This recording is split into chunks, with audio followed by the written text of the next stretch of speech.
Assalamualaikum warahmatullahi wabarakatuh.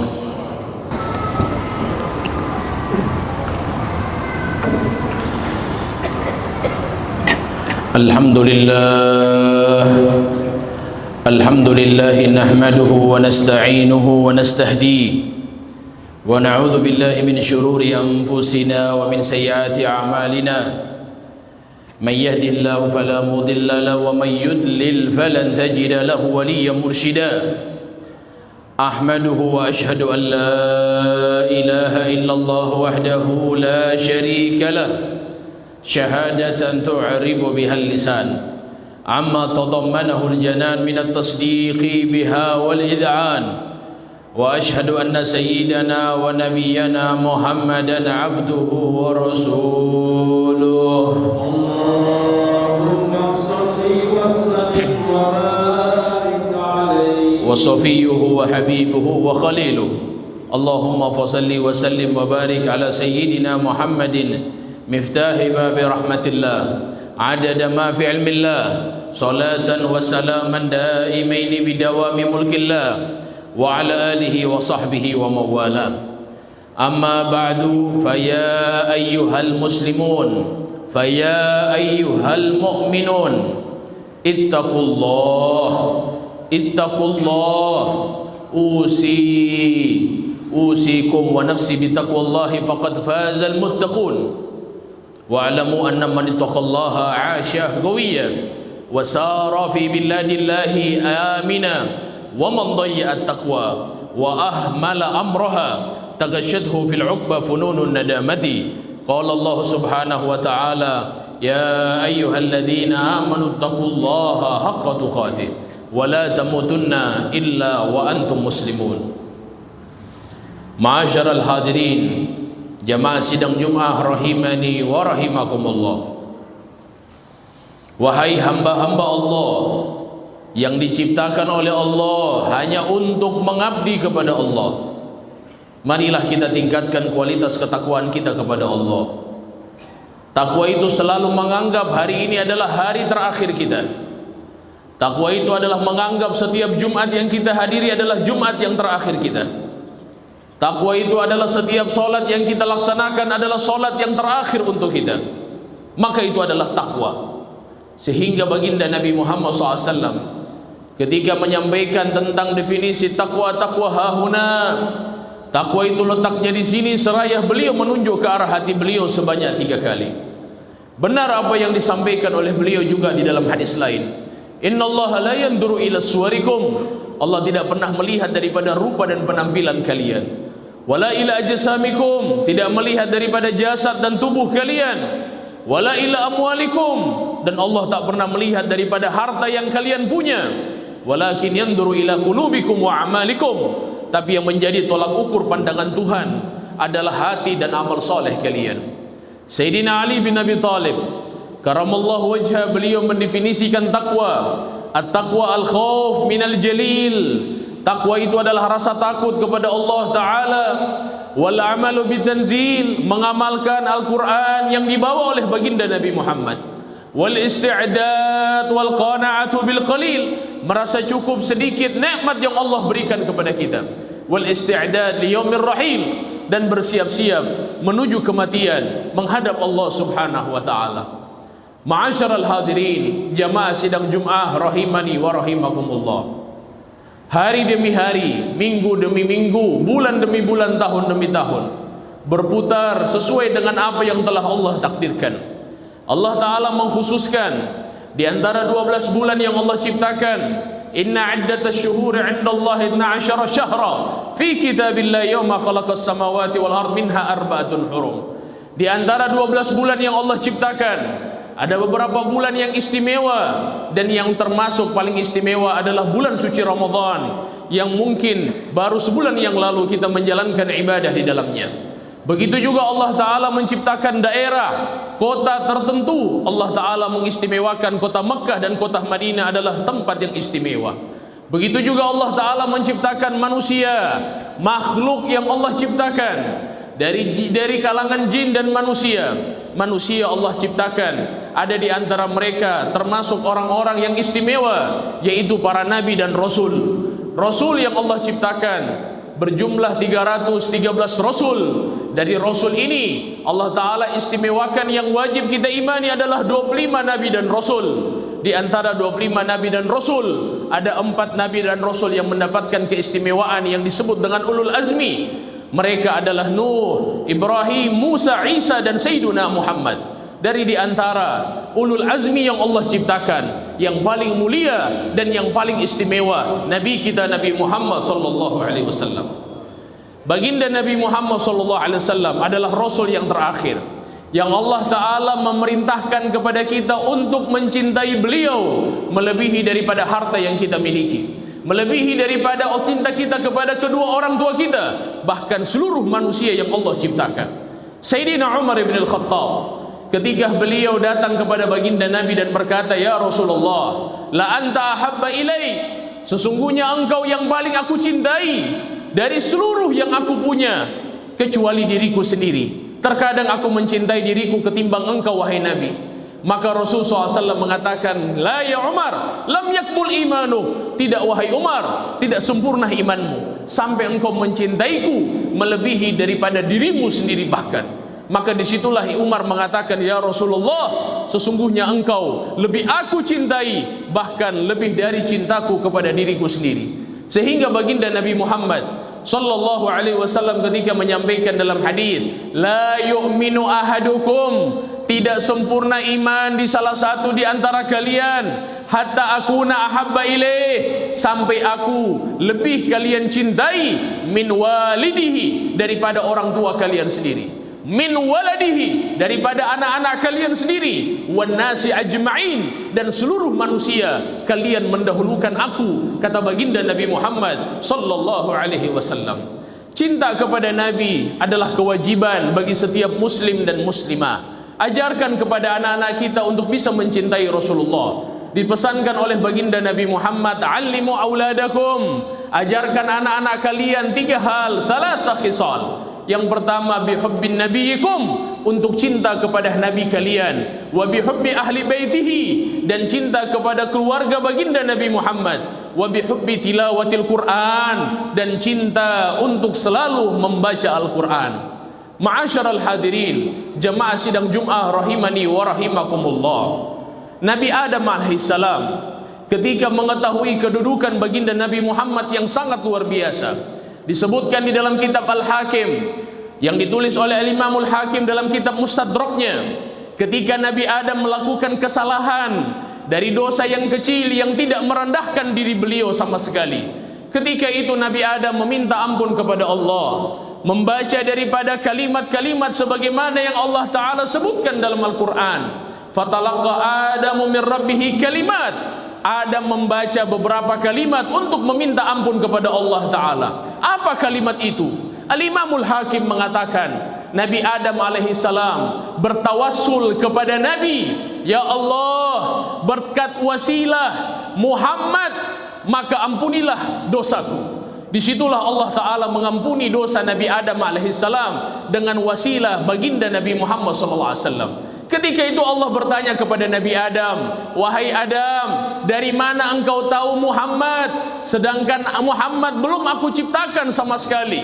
Maka di sini Nabi Adam mengatakan, "Wahai Allah, ketika engkau menciptakanku dan aku mengangkat kepalaku, aku melihat di tiang-tiang arsy-Mu tertulis nama Muhammad. Di tiang-tiang arsy-Mu tertulis nama La ilaha illallah Muhammadur Rasulullah, dan tidaklah nama yang disandingkan dengan namamu kecuali nama tersebut engkau sangat mencintainya. Maka aku berdoa kepadamu berkat kedudukan nama yang spesial itu yang disandingkan dengan namamu, ampunilah dosaku." Maka Allah menerima tobatnya Nabi Adam alaihissalam. Ma'asyiral hadirin, jamaah sidang Jum'ah rahimani wa rahimakumullah. Ketika selesai peperangan Uhud, baginda Nabi Muhammad kembali dari peperangan. Seorang wanita Ansariyah, perempuan yang sangat mencintai baginda Nabi Muhammad, mendekati para pasukan dan berkata, bagaimana keadaan kalian? Mereka menjawab, wahai fulana, sesungguhnya ayahmu telah syahid, ayahmu telah meninggal dunia dalam peperangan Uhud. Maka dia katakan, aina Rasulullah, mana baginda Nabi Muhammad? Kemudian ketika itu datang lagi orang memberitahukan kepada dia, sesungguhnya anakmu telah syahid, anakmu telah meninggal dunia. Maka perempuan itu hanya tetap berkata, aina Muhammad, mana Rasulullah? Sampai berulang-ulang, pamanmu telah meninggal, saudaramu telah meninggal, tetap perempuan itu berkata, aina Rasulullah, mana Nabi Muhammad? Ketika dia melihat Nabi Muhammad yang tatkala itu masih dalam kondisi hidup, maka dia berkata, ya Rasulullah, kullu musibatin ba'daka dhalalun ya Rasulullah. Demi Allah, semua musibah, kalau seandainya engkau baik-baik saja, maka musibah itu terasa kecil di hadapanku, wahai baginda Nabi Muhammad sallallahu alaihi wasallam. Ma'asyiral hadirin, jamaah sidang Jumat rahimani wa rahimakumullah. Salah seorang sahabat Nabi yang bernama Zaid bin Ad-Dathinna, ketika beliau ditangkap oleh Abu Sufyan bin Harb, mereka ingin membalas dendam karena banyak ketika itu pasukan-pasukan dari Quraisy yang mati dalam peperangan Badar. Maka mereka menangkap daripada Zaid bin Ad-Dathinna. Ketika Zaid bin Ad-Dathinna disiksa oleh Abu Sufyan yang tatkala itu belum masuk Islam, disiksa dengan siksaan yang luar biasa, maka di sini Abu Sufyan berkata kepada Zaid, wahai Zaid, kalau seandainya di posisimu ini digantikan oleh Muhammad dan engkau berada di rumahmu dengan keluargamu dengan kenikmatan, apakah kamu mau? Maka kata Zaid bin Ad-Dathinna, wahai Abu Sufyan, wallahi, wahai Abu Sufyan, demi Allah, jangankan Nabi Muhammad engkau pukul dengan pedangmu, bahkan tertusuk diuduri di kaki Nabi Muhammad dan aku santai di rumahku, aku tidak ridho sama sekali.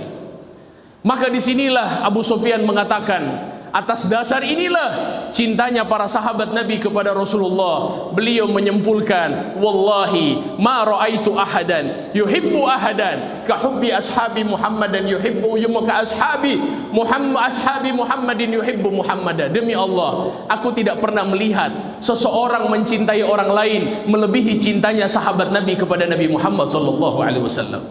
Ma'asyiral hadirin, jamaah sidang Jumat rahimani wa rahimakumullah.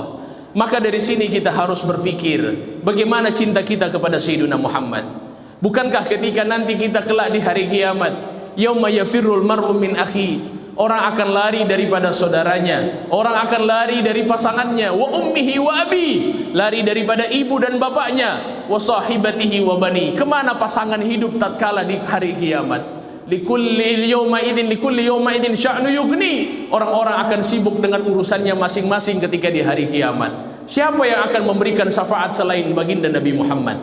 Ketika disebutkan di dalam Sahihul Bukhari, para sahabat menyebutkan mendengar daripada kisah Nabi Muhammad. Kita nanti akan merasakan itu semua. Orang-orang akan lari kepada Nabi Adam alaihissalam. Wahai Adam, anta abul bashar, engkau adalah ayah dari seluruh manusia. Isfa'lana, berikan kami syafaat. Kata Nabi Adam, aku tidak bisa memberikan kalian syafaat. Nafsi nafsi, diriku diriku. Idhab ila Nuh, mintalah kepada Nuh, maka dia akan mungkin bisa memberikan kalian syafaat. Maka manusia akan lari kepada Nabi Nuh. Ya Nuh, isfa'lana, wahai Nuh, berikan kami syafaat. Kata Nabi Nuh, nafsi nafsi, diriku diriku, aku tidak akan bisa memberikan syafaat kepada kalian. Sehingga manusia lari lagi kepada Nabi Ibrahim. Ketika itu umat manusia akan mengatakan, wahai Ibrahim, berikan kami syafaat. Kata Nabi Ibrahim, saya tidak bisa berikan kalian syafaat. Sampai setelah itu mereka lari kepada Nabi Musa. Nabi Musa dengan jawaban yang sama. Sampai mereka pergi kepada Nabi Isa. Nabi Isa menjawab, wahai kalian, idhab ila Muhammad, pergilah kalian kepada Sayyidina Muhammad. Maka kita akan pergi kepada Nabi Muhammad. Ketika kita mengatakan kepada Rasulullah, ya Habiballah, wahai kekasih Allah, isfa'lana, berikan kami syafaat. Maka baginda Nabi Muhammad pergi menghadap Allah. Beliau sujud kepada Allah. Dan ketika itu Allah mengatakan kepada Nabi Muhammad sang kekasih, ya Muhammad, wahai Rasulullah, irfa' ra'sak, angkat kepalamu. Fashfa'tu syafa', berikan syafaat. Wasal tu'ta, minta maka engkau akan diberikan. Nabi Muhammad tidak mengatakan keluargaku. Nabi Muhammad tidak mengatakan sahabatku. Nabi Muhammad tidak mengatakan ibu bapakku. Tapi yang Nabi Muhammad katakan ummati ummati ya Rabb. Umatku umatku ya Rabb. Bagaimana mungkin dengan hadis ini kita tidak bisa mencintai Sayyidina Muhammad? Orang-orang yang kita cintai di dunia akan meninggalkan kita. Tapi Sayyidina Muhammad yang tidak pernah jumpa dengan kita, beliau selalu ingat kepada kita dan rindu kepada kita. Tatkala itu Nabi Muhammad sedang duduk bersama para sahabat, maka Nabi Muhammad mengatakan, ana mustaq ila ikhwani, aku rindu kepada saudara-saudaraku. Maka para sahabat mengatakan, ya Rasulullah, alasna ikhwanak, wahai Nabi, bukankah kami adalah saudara-saudaramu? Maka Nabi Muhammad mengatakan, antum ashabi, kalian adalah sahabat-sahabatku. Ikhwani, saudara-saudaraku itu mereka alladzina ya'tuna min ba'di, mereka datang setelah aku wafat. Yu'minu bi walam yarawni, mereka beriman kepadaku walaupun mereka tidak pernah melihat aku. Ma'asyiral hadirin, jamaah sidang Jumat rahimani wa rahimakumullah. Cinta ini akan bermanfaat. Cinta ini akan memberikan efek kepada kita kelak di hari kiamat. Banyak yang mengatakan percuma dengan cinta tapi tidak mengikuti Sayyidina Muhammad. Pengikutan kita kepada Nabi bertahap. Kita bisa cinta tanpa mengurangi daripada pengikutan kita kepada Nabi. Maka para ulama mengatakan cinta tanpa mengikuti bisa sangat bermanfaat. Bukankah di dalam Sahih Muslim ketika baginda Nabi Muhammad sedang melaksanakan khutbah, datang seorang badui memberhentikan khutbah Nabi. Ya Rasulullah, mata sa'ah, wahai Nabi, kapan hari kiamat? Maka baginda Nabi Muhammad memberhentikan khutbahnya. Beliau turun dari mimbar dan beliau bertanya kepada orang yang bertanya, kapan hari kiamat? Kata baginda Nabi, ma'addatta laha, apa yang kamu siapkan tentang hari kiamat itu? Hari kiamat akan datang, tapi apa persiapan kamu? Maka orang ini mengatakan, ya Rasulullah, ma'addatu min kasrati shalah, wahai Nabi, saya tidak banyak salat. Wala addatu min kasrati shadaqah, saya tidak banyak sedekah. Salat saya hanya 5 waktu. Adapun sunnah-sunnah jarang saya lakukan. Sedekah saya hanya sedekah wajib dari zakat fitrah dan zakat mal. Sedangkan sedekah sunnah saya jarang. Wala ma'adatu min kasrati siyam, saya tidak banyak puasa. Puasa saya hanya puasa wajib. Adapun puasa Senin Kamis saya jarang. Tapi saya memiliki modal wahai Nabi. Walakinni uhibbullaha wa rasulah. Tapi saya sangat mencintai Allah dan sangat mencintaimu wahai Nabi Muhammad. Nabi Muhammad tidak mengatakan kepada dia, mohon maaf, kamu perbanyak dulu amal sunnahmu. Mohon maaf, kamu perbanyak dulu puasa sunnahmu. Mohon maaf, kamu tidak pantas bersamaku. Tapi baginda Nabi Muhammad mengatakan, anta ma'aman ahbabta, engkau akan membersamai dengan orang yang engkau cintai kelak di hari kiamat. Letakkan cinta kita yang sesungguhnya hadirin. Pantaskah kita mencintai orang lain dan mereka itu nanti kelak akan bersama kita di hari kiamat? Maka paksakan hati kita untuk cinta kepada Nabi Muhammad. Paksakan cinta kita untuk kepada orang-orang soleh. Pantaskan cinta kita kepada orang-orang yang dekat dengan Allah Subhanahu wa ta'ala, agar kelak kita berkumpul bersama mereka di hari kiamat. Dan mudah-mudahan Allah ta'ala jadikan kita orang-orang yang senantiasa dekat dengan Nabi Muhammad, mencontohi Nabi Muhammad, meneladani baginda Nabi Muhammad. Dan mudah-mudahan anak-anak kita termotivasi untuk mencintai dan meneladani Rasulullah sallallahu alaihi wasallam. Amin. Amin ya rabbal alamin. A'udzu billahi minasyaitonir rajim.